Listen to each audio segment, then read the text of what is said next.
If you are enjoying this podcast and other podcasts on the Dragon Wagon Radio Network, be sure to check out the Dragon Wagon Shop.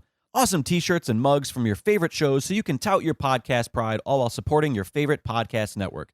And make sure to check it often for new items and limited time designs. Shop now at dragonwagonradio.com/shop and get your dragon swag on.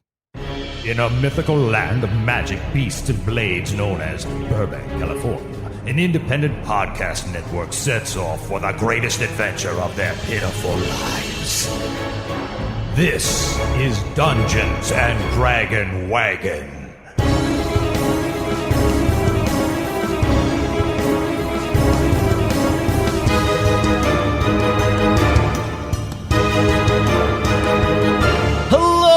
Welcome to Dungeons and Dragon Wagon, the Rhyme or Reason, a D&D inspired homebrew role-playing game recorded and released out into the world for your entertainment. That was so cool. We all played instruments. We did all play. Why did you interrupt the intro? When do I ever let you interrupt the intro? Now I'm completely thrown off my game, Matt. I don't even know if I want to do the episode anymore. Sorry, I'll leave. As always, my name is Jake Lloyd. I am the host of Elaborate and the co-founder of Dragon Wagon Radio. Find me on Twitter at LiquidJake, on Instagram at Jake Lloyd, and I am playing the half-orcan fighter named Junk. Say hi, Junk. Hey, how's it going? I kind of have a thing going on right now. Yeah, you looks like you're missing something, specifically the middle of your chest. And to my left, of course, the first of my acquaintances in adventure. She is a friend to the animals, a writer, a poet, and all-around delight. Don't you know it? Find her on Twitter and Instagram at Alexandra Hoy. It's Alexandra Hoy. Hello, hello. How's it going? Wonderfully. So, Alexandra, not to get on too much of a tangent here, but we learned something today. What did we learn? We learned today that your father is listening to Dungeons and Dragon Wagon. He is. Hello, Dad.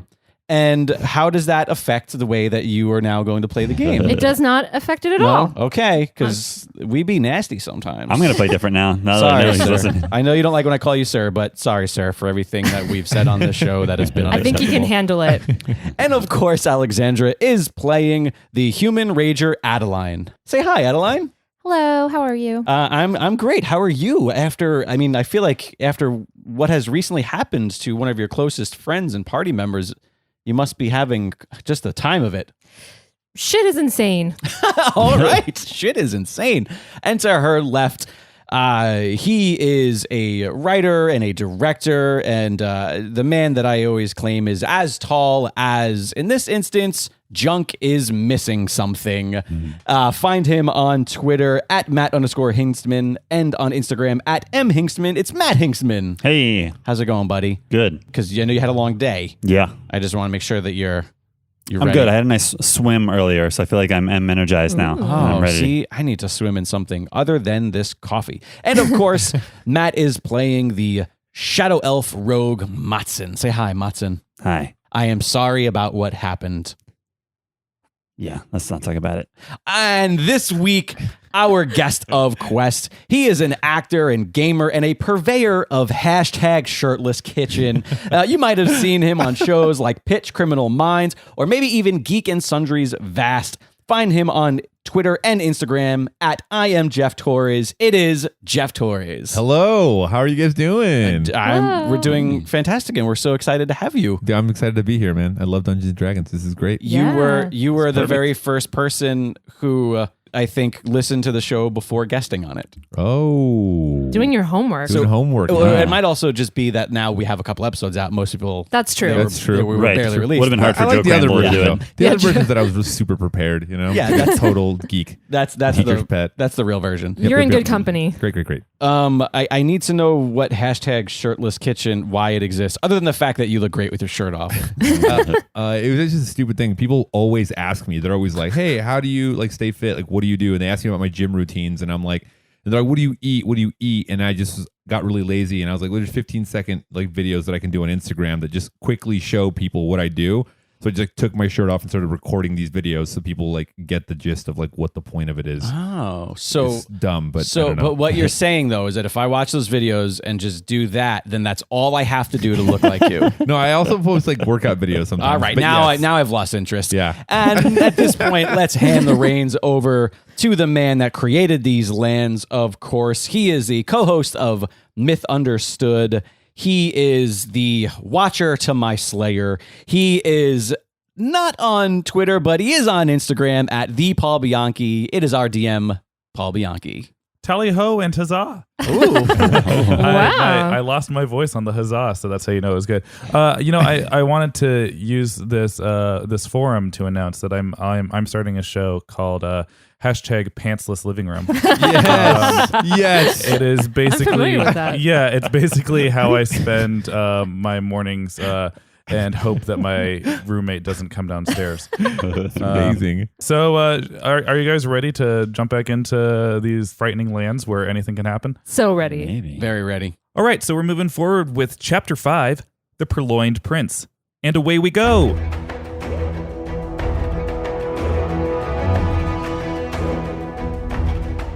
The snake-like Sibilans, who once held dominion over the peninsula of King's Promise, are known for their mass graves.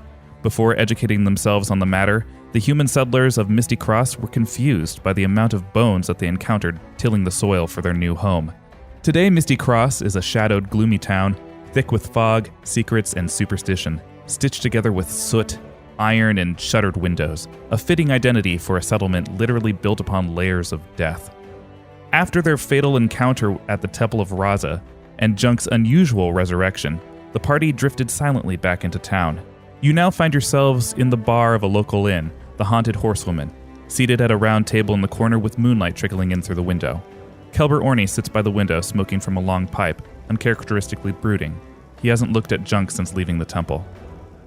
I was just sort of nowhere, and there was this voice, and I was given an offer, and I took the offer, and now I really feel great. I promise. I feel absolutely fine. Hiding the hole in his chest with his shirt. You don't feel any different? I kind of feel better than I did before, a little bit. Really? Even with this giant hole in your chest? Yeah, I had there was that lingering cold left over from that slave lady with the cannibals, and I was so hard shaking that thing, and I finally shook it. Calborny, you've been awfully quiet. Yeah. Adeline takes a long gulp of her drink, uncomfortable with the tension. Yeah, Orny, a piece of gold for your thoughts. Do you really think so low of me? No, I think quite highly of you, my little friend. I'm a senior Kelber, a studied alchemist and nearly 200 years old. Did you think I would not know how to revive you from recent death? I've made the tonic before, I've seen it work, and instead of trusting me, you chose to make a deal with a demon. And don't you play coy with me, I know the mark of RASA that now brands the back of your neck. She owns you now. And so where I once saw a powerful warrior, I now see a stupid, scared, and cowardly child. Now watch yourself, gnome. I am far from a coward. And, as you've clearly chosen not to trust in me, I currently do not know how to trust in you, Junk. Trust in me? Junk stands up abruptly, sending his wooden stool backwards. Orny's touched a nerve. It's only because I blindly trusted you that I'm in this mess in the first place. Don't you forget, I'm fighting your war, a war that your people started. I could have left the second Shell's basin was attacked and let Rymor burn. Maybe I should have. Maybe. As Junk is standing there, you see crawling across the tabletop that you guys are seated at is an ant, a carpenter ant, walking up to you, Junk, and it has, upon further inspection, a little monocle. And it walks over to you, stops, and just sort of looks up at you with its little ant eyes. Junk's anger is immediately turned to curiosity at the sight of this ant. Hey, Matson. Adeline, Yeah? do you see this? Poor little ant, we should put him outside. No, he's wearing a monocle. What? And it's talking. Excuse me? And the ant is going to start speaking. Only Junk can understand this ant. My name is Agent 3,355. But you can call me 355. I've come to you, O branded shell of the great RASA, the revered goddess of the ants. My name is Junk. Revered branded shell of the great RASA, the demon goddess of the ants, and I am here to be your humble servant, your eyes and feelers on the ground. I, commander of RASA's chosen colonies in Rhinemore and beyond. Junk sits back down in the chair, puts his face incredibly close to 355, so much so that his eyes cross. Well, that's something. And then he slams his ale glass down on the table right next to him. Right as that happens, another figure appears in the window. It is a squirrel, and the squirrel is wearing a top hat. What is happening right and now? You guys can all see that the squirrel appears there too, but again, you can't understand the squirrel. It says to Junk, Do not listen to that charlatan. Listen to me, Scampersand. The squirrels are clearly Rasa's most favored beasts. Anything else is nuts. Use me, O jolly green vessel, as your familiar and partner in crime. The ants are fools to believe Rasa even notices them crawling upon the earth. Matson, do you see the squirrel with a top hat on? So I'm not crazy then. No. finally, a white rabbit hops into the bar with a small red purse over her purse shoulder, or her rabbit shoulders. She says, Where the ant and the squirrel waste time with their groveling, I, Rebeth, devote service to you, my favored Orcan brethren. Allow me to be your ears. You will not be disappointed. Monson grabs his beer and kind of looks closely at it and swirls it around, see if there's anything in there. Junk, what are all these animals wearing little clothing items for? What's happening? Do you remember the puzzle in the temple? Oh, that's right. Oh, right, the rabbit, the ant. Ant and the squirrel. The squirrel. And Other ant. You must only pick one of us, Master Junk. Choose me. Don't choose the long-eared little tramp over there. So Junk gets back up and he walks over towards the window where the squirrel appeared. Mm-hmm. And he leans on the windowsill. So you've been sent to help me. That's right. I turned to Adeline like, who's he talking to? I don't know. What is he doing? he appears to be talking to that squirrel. What do you think about this bunny over here? Oh, I hate her. She's been a thorn in my side, spreading the gospel of rabbits are beloved by Rasa. They're not. I see. Junk sizes up Rabith, and he looks back to 355, and then back to Scampersand. I like your hat. Junk reaches towards him with his palm up. Plus, it seems like I may need a new friend around here. Scampersand climbs onto your arm to the groans of Rabith and 355. Rabith is like, Typical. You two deserve each other. and then she walks out like, if she could adjust her purse over her shoulder, she would have done that. So sassy. And 355 slowly lowers his head and tries to walk away, but some condensation has fallen from the beer, and his foot is now trapped in it, and he's doing that ant thing where he's like trying to get away. Junk turns back to the party and then walks slowly towards Orny. Orny, listen. No, you listen. This adorable dapper squirrel may have you believing things are looking up. But no, if this attachment to a demon endangers the mission, Adeline, Matson, or even an ally, you must understand I will not hesitate to put you down. Junk nods in approval, and he puts his hand out to shake. Orny declines. Damn. Junk lowers his hand, turns around, walks over towards Matson and Adeline. He sits back down.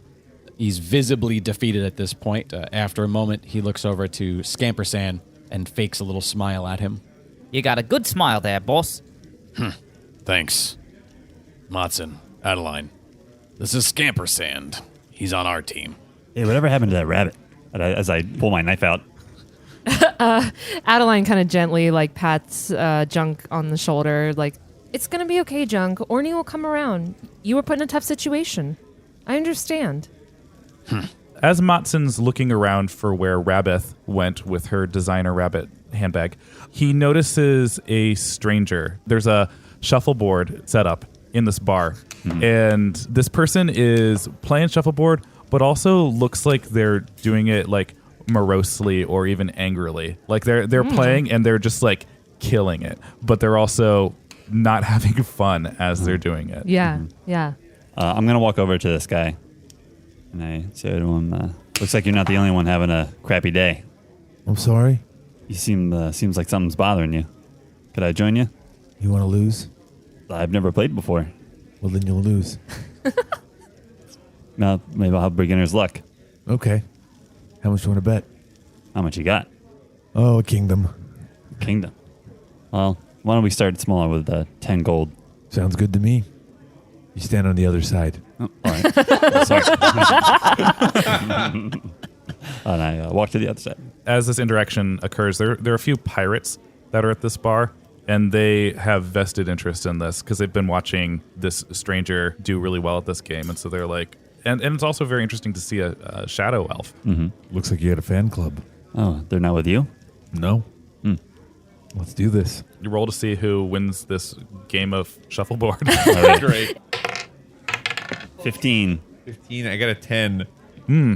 But I have the actual skill. He does have the actual skill. But I have the skill, so. I would say the game is surprisingly close. Perhaps it's from years of being a dexterous rogue, but awesome. I love Matson has Maybe I'm cheating. incredible skills, or is cheating. I don't know how one cheats at How do you shuffleboard, cheat at shuffleboard? but it's enough to impress this stranger, even though he does beat you.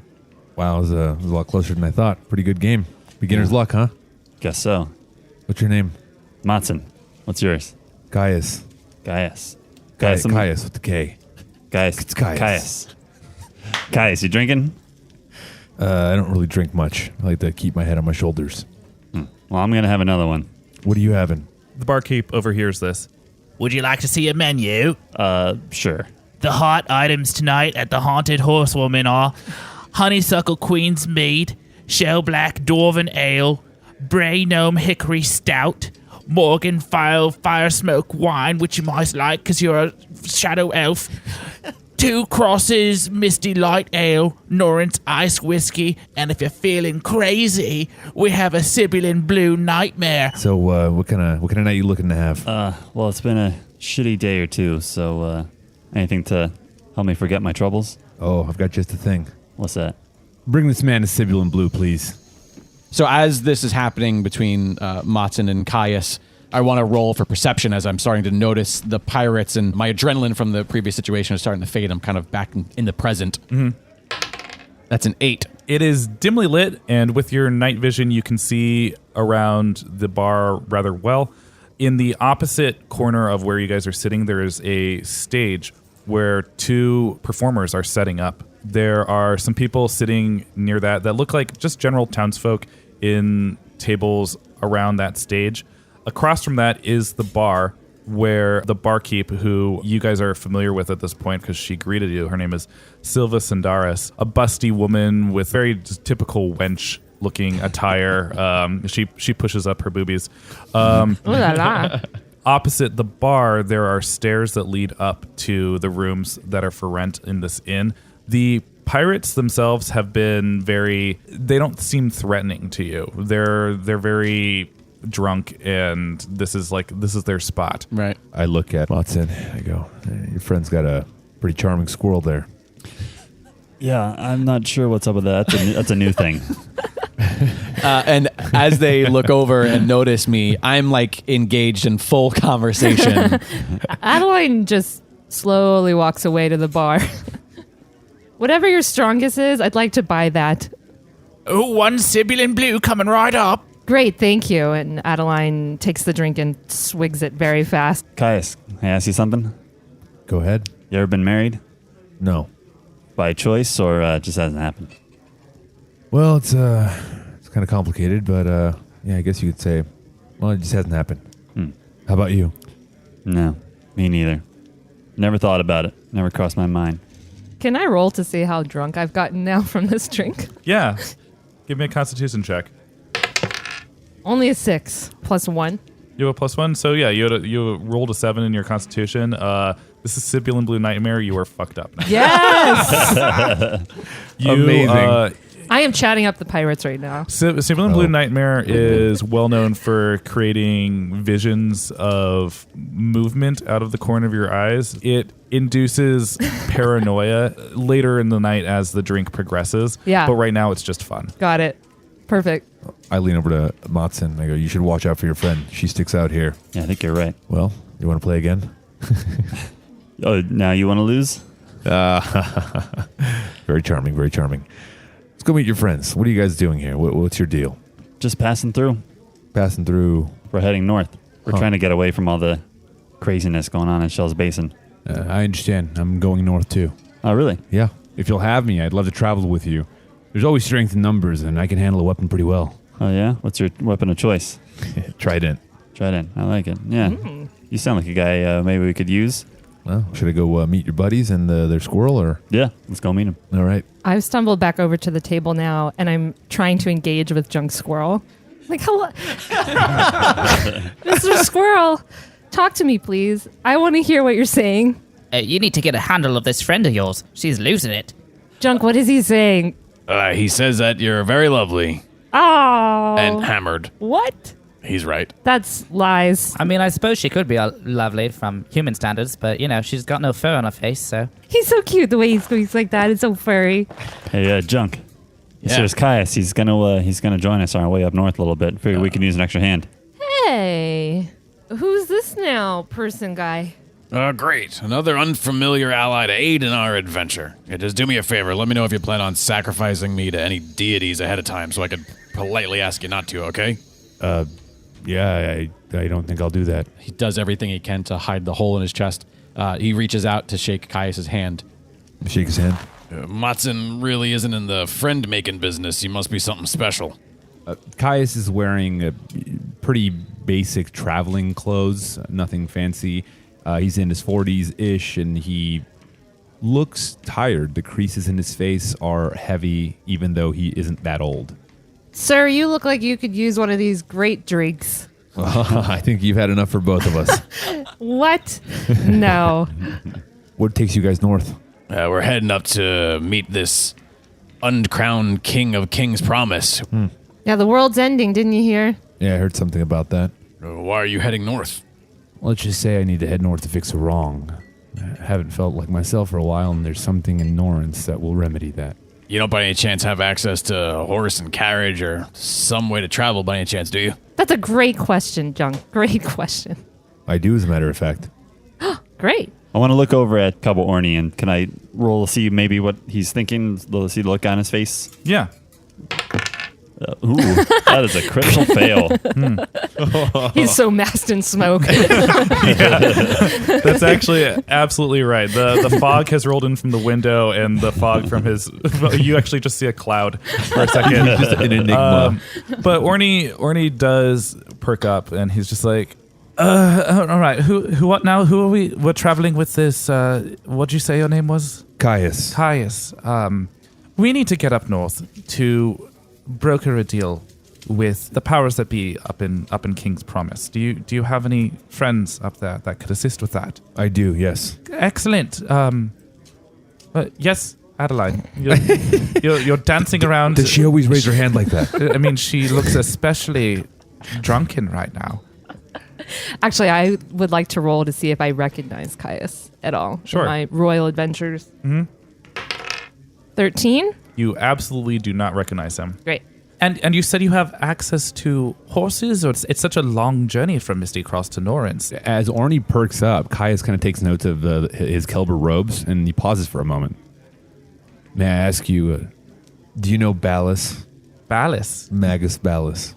He's an adept up there in Norrence, isn't he? Yes. Is he a friend of yours? He is. Are you Orny? I am Kilbert Orny. Whoa, what? You know him? Yes. Ballas sent me to find you. Oh, Whoa. That's very interesting. He didn't mention that in any of our previous correspondences, but So you have spoken with him? I've met him at he's a mage, and so he always would come down to Shell's Landing and learn of our magics and our ways, because you don't have a Kelbana stone up in Norrence, but always pleasant. He's a pleasant man. He's always looked out for me. I owe him greatly. And he told me to find you. Well, that's wonderful news. It's good to have support from someone of such stature over in Norrence. So we can all just head right up to Norrence, right? Yes. I have a contact at the brewery that could facilitate that. Did you say brewery? All right, enough, Adeline. What? What? Not enough. I'm scheduled to meet my contact in the morning. If you want to rent rooms here, we can leave at first light. That sounds like an excellent idea. Yeah. And it looks like this band is about to set up anyway, so Ooh. you know, if you would like to stay out and party your heart out, as it were, Junk, we could do that. I'm going. Junk just frowns at that. I'm going to turn in, and Mr. Caius, was it? I'll see you in the morning. Sweet dreams, Orny. I'll cover your rooms. Oh, that's thank you. That's so generous. very Thank you. Kind of you. That's excellent. Thank you. Wow. But no more drinks. You've had enough. No, I'm kidding. If you'd like more, I can get you more. Yay! Right after Caius says this, the band has finished setting up, and they are a traveling band, and they introduce themselves. We are Karma Fist. They're a local favorite. I'm already up front thrashing. Adeline is in a mosh pit. Yeah, you're surrounded by pirates, and they love you. They are all over you. Junk walks over to Matson. Should we be worried about her? You don't have to worry about your friend. I can take care of her. Thanks. I'm gonna turn in, guys. It's been a tiresome day. And Junk makes his way upstairs to his room. I yell a very loud, "Good night, Junk!" I also walk away, and as I'm leaving, I give a little nod to Caius. Good game. So with Orny and Junk and Matson going off to bed, there's not really anything spectacular about these rooms. They are single-serving cots and nightstand rooms. Not anything of note to find unless you want to steal a blanket. Adeline, since you are staying up, there are male and female pirates dancing up on you. She's just having a grand old time, I think, and definitely not ignoring the pretty pirate ladies, that's for sure. There is a female pirate by the name of Kareth, who has red hair and dimples and half shaven, like how the kids are doing these days. Yeah. Yep. She totally did that because she had a bad case of lice at one point. But she, aside from her hygiene, she's a hottie, so she's all about the attention that you give her. Nice with lice. I walk up. Kareth, right? Yeah. Yeah. What a party we're having. Yeah. It's fantastic. You should meet my friend. And I turned to her. What was your name again? Adeline. Adeline. I've been wanting to climb that tree all night. Well, here's your chance. Kareth is sort of short. So I was going to say, is she short? I really like your hair. Thank you. I just slink away. And with that, she starts making out with you. Yes.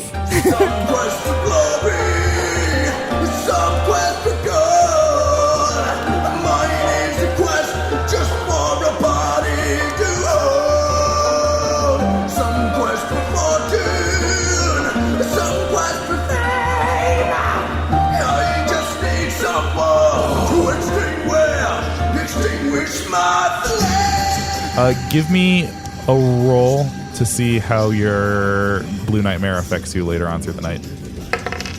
12. So yeah, you make it through the night. You have that in your head drunk experience of where you know you're paranoid from what you drank, as opposed to it being all consuming. Right. So you managed to avoid a bar fight or anything that might have gotten you into trouble too bad. So if this were a movie and there was a montage panning across the areas of where all of our characters are. Junk is laying in bed with his bowler hat tipped over his eyes.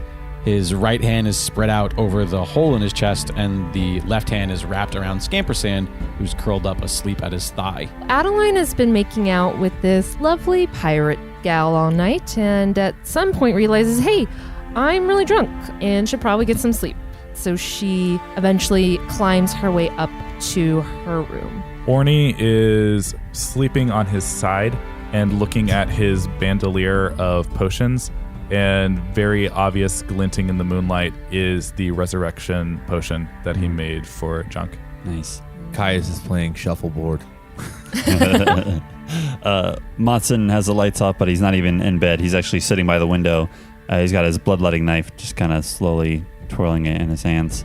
So the party all wakes up rejuvenated in the morning, except for Adeline. For the 6 hours that you slept, you all gained 2 HP. Nice. The party reconvenes in the bar downstairs.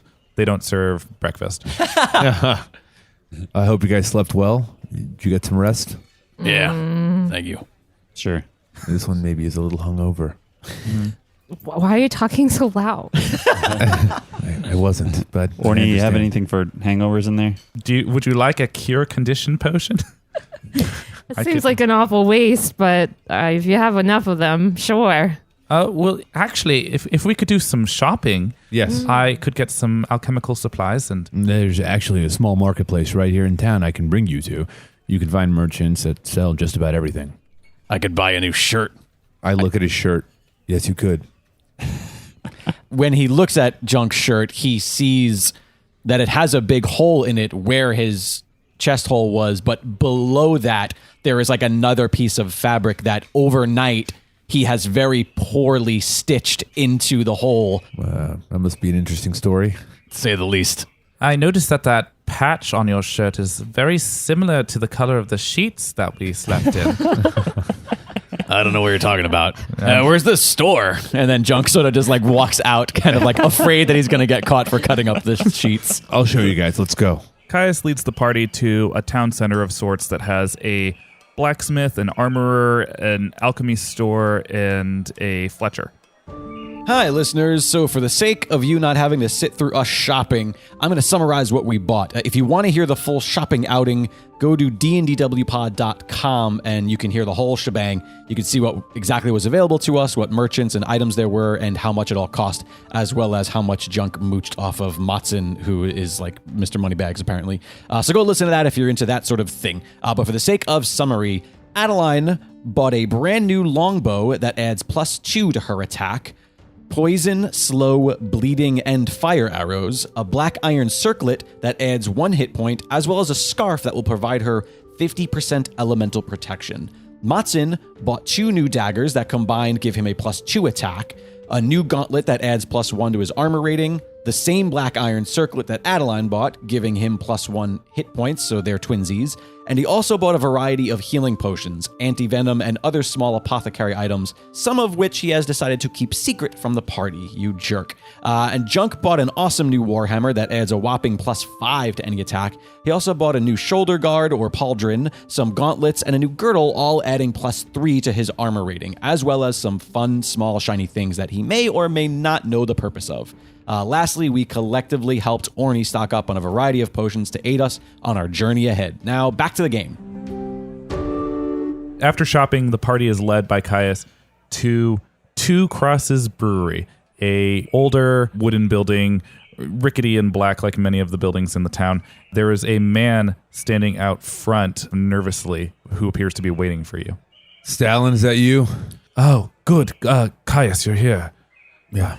Thank you so much for doing this for me. No, thank you. Yeah, these are your faithful friends? Yeah, hey, how do you do? So Caius tells us that you'll be providing us some transportation up to the capital. I am, and it is at great risk to myself, and I want you to understand that this is a very difficult thing to do. Sneaking a person into Norrence under the guise of ale being brought there is Wait, what? risky business here. I told you I can get you there. I didn't say it would be glorious or comfortable. I really don't want to see any more ale. We're shipping ourselves to Norrence? Yeah. Caius was very particular that he didn't want to be seen entering through the front city gate. Something about the politics that were happening up there.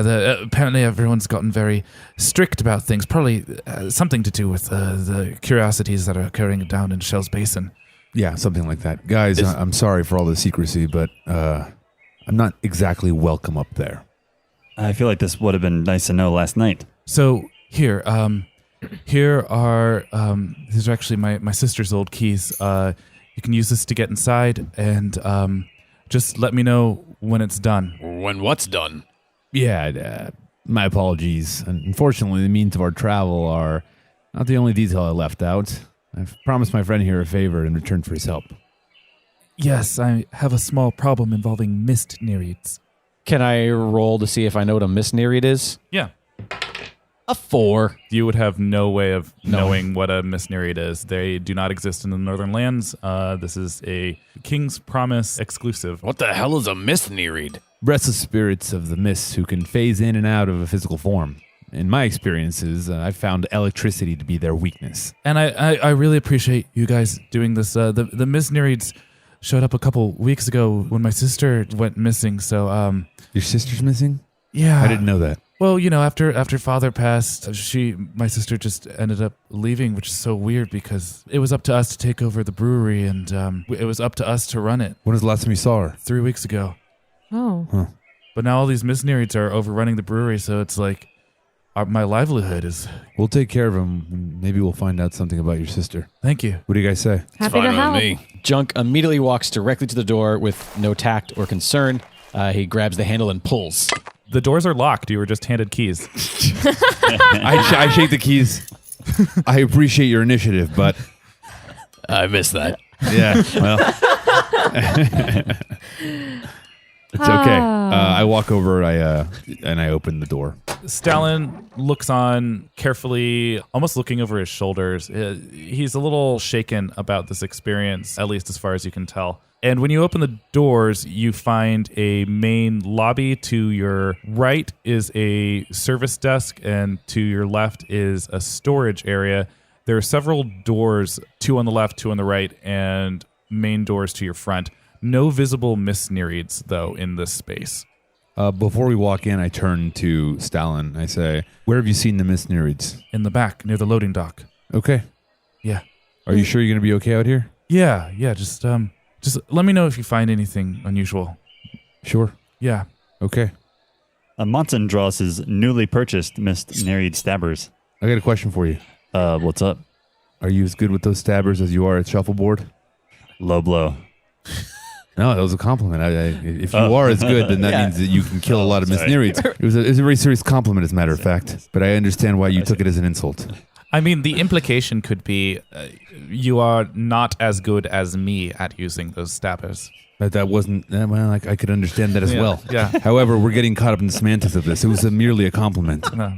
You're a complicated bunch, but I like it. Let's go. Carry on. Junk is walking ahead of the group, and I want to roll for 6th sense to see if anything is hiding.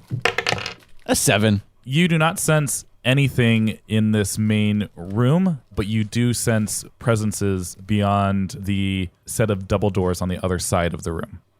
Straight ahead, that must be the loading dock he talked about. I have a feeling about those doors. And I'd like to look around a little bit. I'm worried about his sister.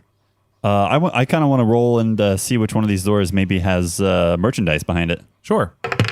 15. You recall from outside, looking through the front of the windows of this brewery, that the left side of the building had a showroom bar. And so using your deductive ability, you would assume that merchandise and beers would be to the door directly to your left. Then I want to go to that one. Opening the showroom bar door, you get a look inside. It's a polished wooden room. Looks very nice. Looks like that place that they bring in prospective clients to try out the beer. Mm-hmm. There are many bottles of Two Cross Light Ale on the back bar, and an ancient bottle of unknown liquor also sitting on the bar. Wow. Oh. Well, I'm kind of pissed that I'm about to be sent into a barrel, so I'm gonna pocket that old-looking bottle. Aside from that, there's not really anything of note in this room. Nothing in here. Try the next room, Caius. Caius opens the second door on the left. A room that just houses a whole bunch of brewery barrels. It's where the beer is being aged. Nothing in here either. What about the other side of the hallway, Adeline? So across the hall from you are the front office and bedrooms. This one appears to be the office. Perhaps his sister left something in there he didn't see. Let's check it out. The office is dark and moody, with lines of light trickling in between old torn curtains. A desk that appears to be Stalin's sits in the corner. Amidst ledgers and paperwork, there also rests a folded letter beside a sharp-looking bronze candlestick. Yeah, I want to roll for like an investigation to look more closely for clues about the sister or anything out of the ordinary. Natural 20. Natural 20. Boy, do you see everything. In fact, you can now see clearly that this was one of 2 golden candlesticks because there is a circle of non-dust where this other candlestick was. Okay. You would guess, because you had such a high roll, like you can antique this letter and tell that it's a few weeks old. It says, "My dear Aunt Lavinia, I'm sure you're aware that, in his wisdom, Father left the brewery in equal parts to myself and my beloved sister. I was certain that despite this, Carolyn, due to her lifelong disinterest in the company, would relinquish her half. She has not, and moreover, she refuses to. Her lack of acumen will run this business to the ground. I hope you'll find a way to resolve this issue, lest I behave rashly and sever my relationship with my sister in this time of grief. Sincerely, Stalin Lathrin." I pocket the letter. Okay. This is interesting. Looks like our friend Stalin has a little bit more underneath the hood. As Caius, Orny, Matson, and Adeline are sweeping through these rooms quickly, Junk has walked by himself to the doors at the end of the hall. He has his hand on them, and he can feel the presence behind them with his sixth sense. He looks a bit introspective as Scampersan sits on his shoulder. What's troubling you, boss? Am I the first whatever that you've been tasked to assist? No, actually, you're my second. Oh, who was the first? Well, the first was a clever old broad who unfortunately passed in a devotion ritual to RASA herself. She seemed to have a bit more drive and purpose in her life. Not to needle you there, chum. But, yeah, I get it. You seem very down, though. I'm just, it's been a whirlwind couple days, that's all. Sure. I don't really know a lot about what I just got myself into, and don't get me wrong, you're great and all, and your hat is just fantastic, but... Oh, thank you. But I'm not too thrilled about the situation. I haven't healed at all my chest, and I Oh, your gaping flesh wound, yes. literally have a hole where my heart should be. You know, that is definitely a pickle. One thing that my previous friend talked about is that she was always looking to please RASA. And any time that she did something to please RASA, the goddess would bestow great gifts upon her. I bet you that if you do something for our beloved goddess RASA, that hole in your heart will be healed. Do something for RASA, eh? Oh, you know what she hates? She hates those silent sisters. Silent sisters? Yeah, because they are devoted to the shadow goddess, Doxaline. If you slay one in her name, boom, I bet she'll patch that chest right up. Is that my only option? Is there anything else that... Well, I suppose you have to read up on RASA. That's the thing, is I'm devoted to her, but I can't read. All right. Hey, guys, anything? We'll be there in a second. Sounds good. He turns back to the door and takes out his brand new Hydra Warhammer. He breathes on it and rubs it with his guard like he would do to shine something, and waits.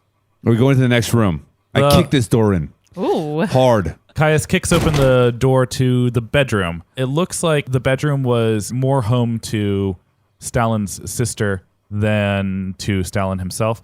On the bed, there's a cross-stitched pillow that says, "Beer me, bitch."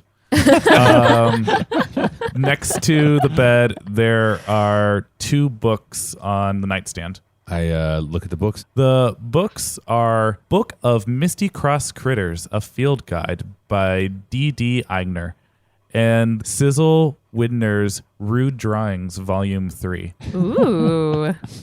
I'd be careful touching that one. I would treasure that volume. I have volumes 1 and 2. I've been looking for volume 3.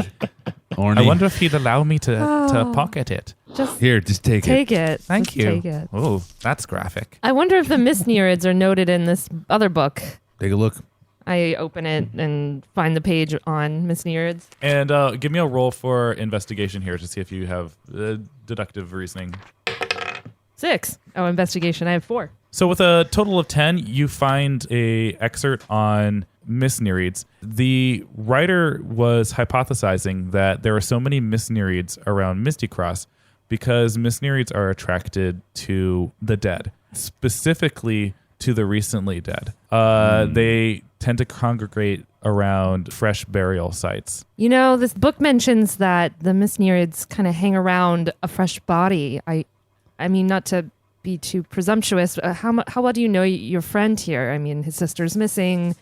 He was upset about her getting half the brewery. I think we're going to have to address this when we talk to him. Agreed. I exit the room. I go to Junk. I go, well, it looks like our friend Stalin might have some shady dealings with the sister. Oh, well, that's too bad. He seemed like such a nice guy. Junk puts his hand on the door, the main door, and looks at the group wanting an approval of like, should we go in? I pull my trident out. I draw my bow. Orny does nothing, but he's still standing there. He's like, So Junk pushes on the door. You open the doors into the back loading dock, a half-covered open space where carriages park on the back road to be loaded up with wares. There are large stacks of barrels and boxes in a semicircle. In the center of the docks, wafting above a dry dirt floor, are a pack, or flock, rather, of Misnerids. Their bodies are light, wispy, and beautiful, festooned with smoke and their soft flowing hair. They sing in harmonic dissonance like sirens, a haunting tune. What's most disturbing, however, are their faces. Skinless skulls, chalk white like a sun-bleached skeleton.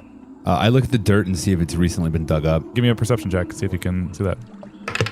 10. In your estimation, the dirt in the center looks no different from any of the other dirt in the surrounding area, but this is likely because even if it was dug up, so many people have been moving boxes, carrying things around, it would be impossible to tell unless it just had happened. Junk looks over to Scampersan. Hey, you want to do me a favor? Oh, right. Time for action. Yes, I want to help you, boss. Do you think you can get a squirrel's eye view up high and give us an idea of what we're dealing with here? Oh, yeah, say no more. Just like that, Scampersand leaps off of Junk's shoulder, scurries up a crate, reaches up to the next level of the building, and peers over the edge. When this happens, Junk actually sees flashing before his eyes what Scampersand is seeing. And he can look down upon the circle of Misnerids and can count that there are 12 of them wafting in this circle. Guys? Yeah? I can't quite explain to you what's happening right now, but there are 12 of these things. Your vision sort of changes because Scampersand started licking himself. Oh my god, guys, now I'm seeing hamster testicles. He stopped licking I don't know himself. what's... Oh wait, no, the Nereids are back. Caius, there's, 5 of us? Do you think we can take all these things? I think so. Caius's perk is that he has a leadership skill. All of you guys are very inclined to follow him. He carries himself with such a confidence that in battle, you guys sense like this guy knows what he's doing. Junk slowly starts to walk towards the Nereids, grasping the handle of his warhammer. Hold on a second. Yeah? Head around to the right of them. Matson to the left. Adeline and Orny hang back and attack from a distance. He pulls out his trapping net. When I throw this net, that's when you engage. I'm not so sure a net will work on them. I think this one will. Caius smirks and he immediately throws the net. Caius's net opens as he throws it into a perfect circle with a 10-foot radius. It falls successfully, trapping 4 of the Nereids. He had pre-rigged his trapping net to do electric damage upon contact with his enemies, which it does successfully for a solid 10 damage across the board for all 4 Nereids. That is one hell of a net. At this point, it is time to roll for initiative because they have definitely noticed that you are there. Natural 20. 17. 6. 4. Caius immediately gets to attack a second time with that amazing natural 20. Because these Misnerids are already prone beneath the net, Caius is able to do his 3-stab attack to them without having to roll for accuracy. He is right there next to him, and he's able to give him the old stabby. The old stabby. 11. Caius pulls out his trident, brandishes it in the air, and does 3 very quick stabs into the net on each of the Misnerids, skewering them almost like a shish kebab. They wail in pain and then dissipate into smoke and leave behind these glass skeletal remains of their face only. And then the rest of them falls away into mist, and your net is inert and able to be picked up on another turn if you would like. Cool. Junk's turn to act. I am going to run into the dead center of them, and I'm going to enact my Rage Wind special attack. Sure. Natural 20. Wow. For 7. And now, because of my brand new Warhammer that I purchased, whatever my attack is, I get a +5 for. Ooh. Junk runs into the maw and he spins around, striking with an incredible fury. 4 of the Misnereids survive by phasing. The other 4 take 24 damage, just bam, bam, bam, 3 times in a row, and again, fall to the ground. Their faces are just left these little pristine, wafting, creepy little shells. They could be worn as a mask if you want to look scary in a weird way. Right. But I don't think they would provide any protection. They look creepy. It's Orny's turn to act next. Orny withdraws a potion of lightning burst, throws it in the air past all of the Nereids. It flies off into the road and explodes into lightning. Very impressively, just not doing any damage to anyone. Good thinking, Orny. Distract them. It's now a Miss Nereid's turn. This Miss Nereid wafts over to Junk as he is the closest to her. In her attack, she spins rapidly, her arms outstretched, cutting you with, what? You're unsure. Fingernails or frigid wind for 3 damage. And now it's Adeline's turn to act. Adeline reaches to her quiver and pulls out one of her newly purchased fire beetle gland arrows, and she draws it back across her bow and yells, "Junk, get out of the way!" Junk was just hit, so he will have to pass a clumsy check to make sure that he does clear out of the way. Should we roll at the same time? Okay. Oh, nice. Okay, so 11 and 6. And Junk rolls an 18 to get out of the way. Right as Adeline looses her arrow, Junk's sixth sense alerts him that danger is approaching. Nice. He does a fancy combat roll just before Adeline's explosive arrow makes contact with the central maw of Miss Nereids. In the wake of the terrific explosion, you discover that the Miss Nereids only took 3 or half damage. Fire does not affect Miss Nereids very much. Yep. Now it's time for another Miss Nereid to attack. This one is closest to Caius, and she spins at him with another rapid attack, cutting into him with mystery blades for a hearty 4 damage. And now it is Matson's turn to act. All right, I'm going to do my double daggers. Attack roll is 8, and then 4 and 4. Matson jumps in the air, aiming for one of the remaining Miss Nereids. She indeed phases, and you pass through her. You land in a superhero pose, nice, as if you just did some great damage. At least you looked cool. It is another Miss Nereid's turn to strike. This one has formed what looks like almost a binary bond with the Miss Nereid beside her. She holds hands with this Miss Nereid and emits a wail, and I need everyone to roll a d20 saving throw. 17. 8. 11? 9. Anyone who rolled lower than a 10 is going to experience a piercing sensation in their ears. These 2 Miss Nereids have begun wailing at such a frequency that it causes 2 damage to everyone who hears its call and is susceptible to it. Mats and Junk, cover your ears. Too late. Now it's Caius' turn again. Yeah, I just go to attack the one in front of me. 7 for 4 damage. Caius strikes expertly at the Miss Nereid in front of her, right in her stomach, for 4 damage. It would have been Junk's turn next, but he's recovering from Rage Wind. It is now Orny's turn to make up for his terrible first turn. Orny turns around and says, "I'm going to go hit those 2 shrieking ladies with Frostburst." And he strikes with a Politis of Frostburst for 14 damage. An ice cloud forms around these 2 Miss Nereids and then collapses in on itself, hardening into this diamondy ice spike thing in the middle of them, and knocks both of them apart, making them not hold hands anymore. That's awesome. And Orny says, "Booyah! I heard that somewhere." Now it's time for the Miss Nereid that attacked Junk earlier to strike again, and she's going for Junk again. She does successfully hit another spinning dervish attack for this time only 1 damage, though. And now it is Adeline's turn to strike. Adeline draws a traditional arrow and aims for the Nereid closest to her. Okay, natty 20 for 4 damage. Nice. Adeline to immediately after she fires to take cover behind a crate. She ends up doing a twisting flip in the air as she goes over this crate and fires an arrow while upside down right through a Misnereid's chest and makes that Misnereid collapse into fog as well. Now you're misted, bitch. It is Matson's turn to act. All right, I'm going to attack whatever one's closest to me. Perfect. That would be the other Misnereid that Kelboroni attacked. There we go. So it's attack roll 12 and 3 and 2. Not to be outdone, Matson does his own variation of the same attack that the Misnereids were doing, where he jumps in the air and does a spin with both of his blades, and he's like, I can do this too. And he cuts into this second Misnereid and indeed makes her collapse into mist as well. There are 2 Misnereids left. One of them is going to strike. It is the one closest to Caius. She wafts at you and phases as she's trying to strike you, and it's just like you just take a slap of wind to your face for 0 damage.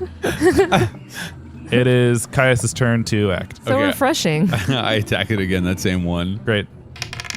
16 and 11 damage, and 9 plus 2.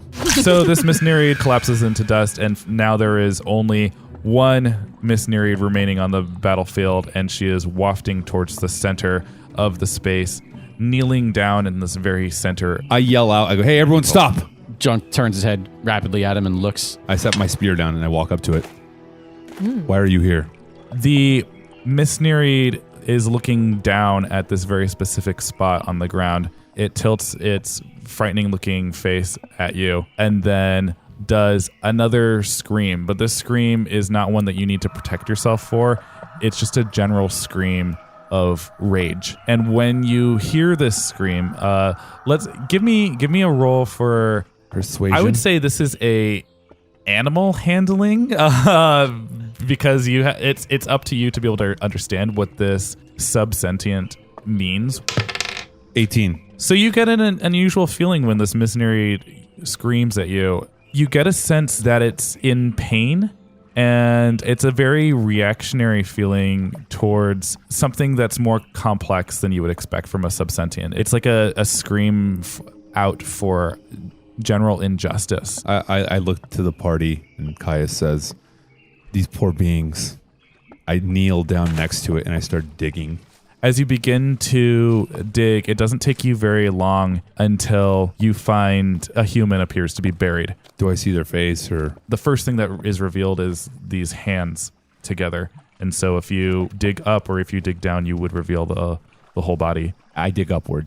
I run over and assist as well. I'm just going to watch. Junk is keeping his warhammer out and keeping his eye on this last Misnereid. As you dig up the body more, it is the form of a woman, and there is a large gash in her neck. I turn to the Misnereid, and I say, this justice will be righted. I put my hand on its shoulder. As soon as you put your hand on the Misnereid's shoulder, she falls away into dust, and the mask also falls to the ground. I grab the mask. I look at it, and now Caius is serious in a way that you guys haven't seen. Caius, are you all right? It looks like betrayal is a part of this kingdom. I'm no stranger to it. I didn't tell you guys everything about me. Orny, I was sent to find you for a specific reason, and there is a reason why we have to go in barrels. Why is that? I'm the king you guys are looking for. This isn't my body. I was betrayed. I was run out of my own kingdom for wanting justice, just like this Misnereid wanted. All right, you're the uncrowned king of King's Promise? Junk, unsure of what to do, having never met a king before, awkwardly starts to kneel down and is looking at the rest of the party as if to say, He's a king, aren't we supposed to kneel or something? Adeline grabs Junk's shoulder and pulls him up, slightly bothered by such traditions. Stand up, Junk. Orny cleans his spectacles and looks up at Caius.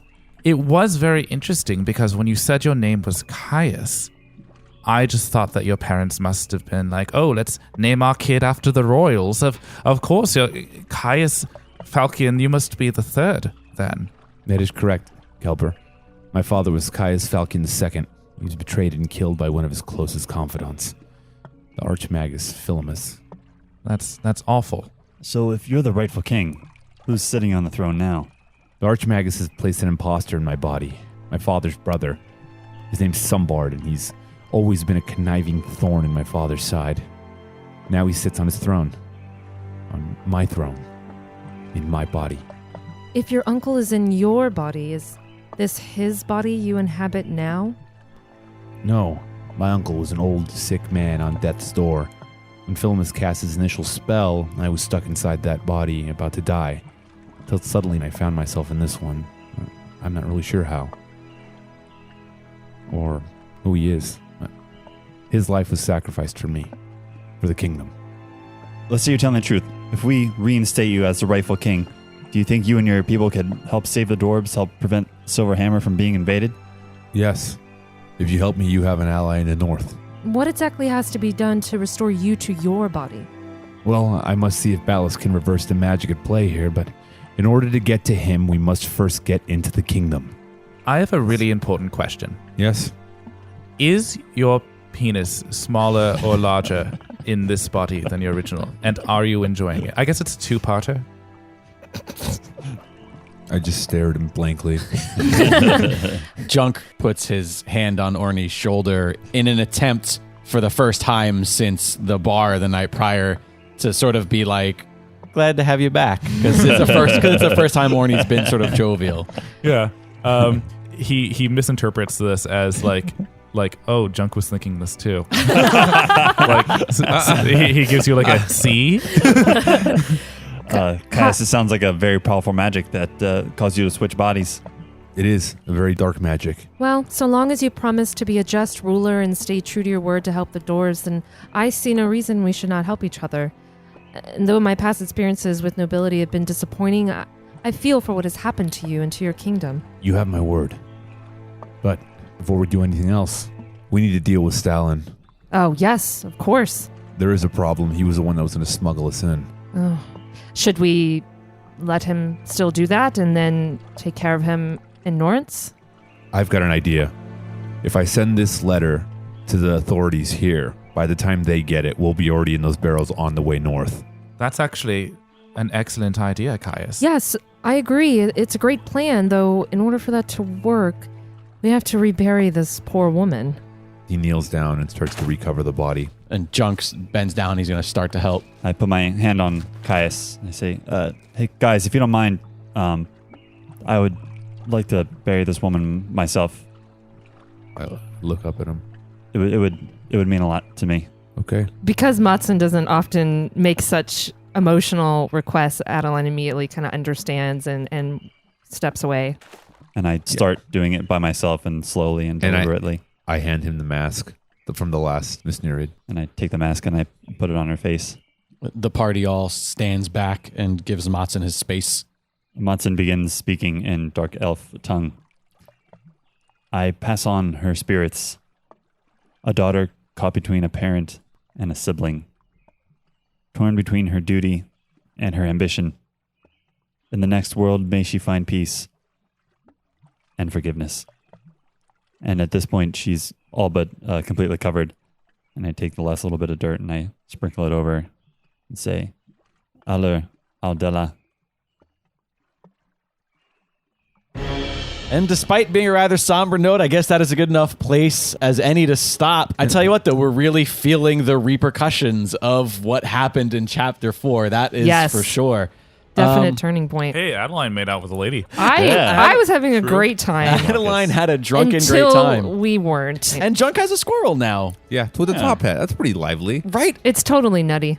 Wah, wah, wah. Well, Jeff, thank you so much for joining us here. How did you feel about your outing? Oh, this is great, man. This is a lot of fun. There's something about him. He just enigmatic. We absolutely immediately were just like, oh, we have to do what this guy says. Like, he commands the room for sure. And He's I know kingly. He's very kingly and everything. Yeah, he is absolutely kingly. So, Paul, what did we earn for our outing today? Oh yeah, for slaying 12 nasty Miss Nereids that actually didn't have very high HP, but had a very high chance of not being hit. They just didn't do a very good job. You get a nice 250 experience points, but you can tack on another 150 to bring it to 400 total for solving the murder of Stalin's sister. Nice. So that brings us as a group to 2,750. Sure and we does. level up at 3,000. Yep. So we're only 250 points away from our next level up. Yep. Yeah, buddy. Thank you so much for tuning in and for listening. For more, check out dndwpod.com. You can check out our little shopping endeavor that we went on. It's really long and we meandered a bit just deciding on what to do, but maybe you'll enjoy that. You can get more information on exactly what it is we bought. And speaking of buying things, check out the shop on dragonwagonradio.com/shop. And there's a bunch of really great D&DW pod merchandise. There's some great t-shirts, some mugs, and always new designs coming and going. So if you like something, get it while the getting's good because it might not be there. Make sure you're following us on all social media at D&DWpod and using the hashtag D&DWpod to share this with your friends. And of course, make sure you're leaving a rating and review on iTunes. Once again, Jeff, thank you so much for joining us. We are so excited to see what more Caius has in store. Alexandra, say goodbye to the people. So long. Matthew. Auf Wiedersehen. Paul. Bye. Jeffrey. Bye. And on behalf of everybody here at Dungeons & Dragon Wagon, we will see you next quest.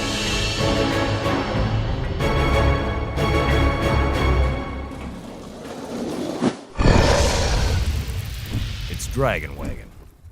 Hey, before you go, we want to give a shout out and a huge thank you to the Sam and Tony Show for providing the fictional Misty cross band Karma Fist with an actual original minstrel metal song.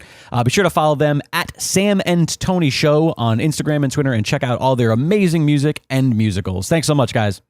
Now enjoy waiting around to see if I put in any fun little thing at the end.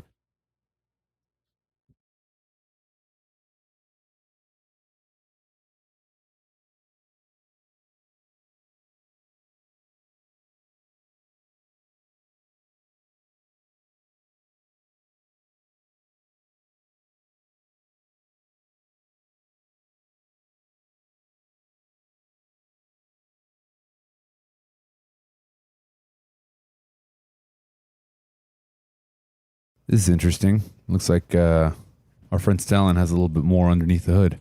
What is that a reference to in this time, Mara? I think like your cloak. Oh, I thought it had to do with automotive things that don't exist yet. What's an automotive? I don't know, but I'm cutting all of this out now.